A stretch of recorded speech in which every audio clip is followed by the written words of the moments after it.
Ngayon ang ikasyam na araw matapos ang brutal na pagpatay kay Rowena Kuo ng kanyang umanong asawang Taiwanese na si Tony Kuo. Pero hindi pa rin naibuburol ang labi ng biktima na chinap-chap ng salarin.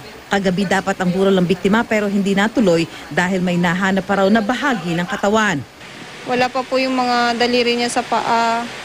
Yung isang tenga niya kanina nakita na.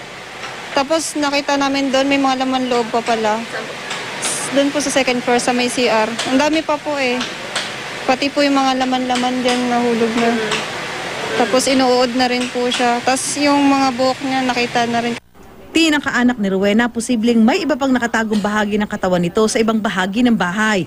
Ayon sa kapatid ng biktima, kailangan ding matiyak kung talagang kay Rowena ang nakuhang parte ng katawan ng tao. Sa pamamagitan ng dental records, inaasahang matapos na ang kanilang paghihirap.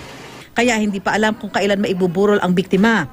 Hindi pa kasi tapos ang soko sa pagmamatch sa mga nakuhang bahagi ng katawan ng tao.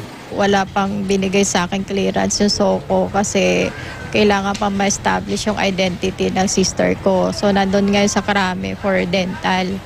So yun po yung aming kulang para ma-claim namin na siya nga yung sister ko. Hindi pa rin maubos maisip ng anak ng biktima ang sinapit ng ina at kung bakit ginawa sa kanyang ina ang ganoong kabigat na krimen.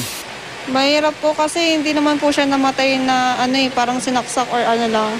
Iba po kasi yung gawa sa kanya. Parang para siyang pag pumunta ka ng palengke, parang yun yung makikita mo. Kaya nga po natatakot na ako makakita ng mga Sobrang nakakatrauma po. Sakaling kilalanin na ng soko ang biktima, balak ng pamilya na ipakremate ito at iburol ng ilang araw habang tinututukan ang pag-usad ng kaso laban sa asawa ng biktima.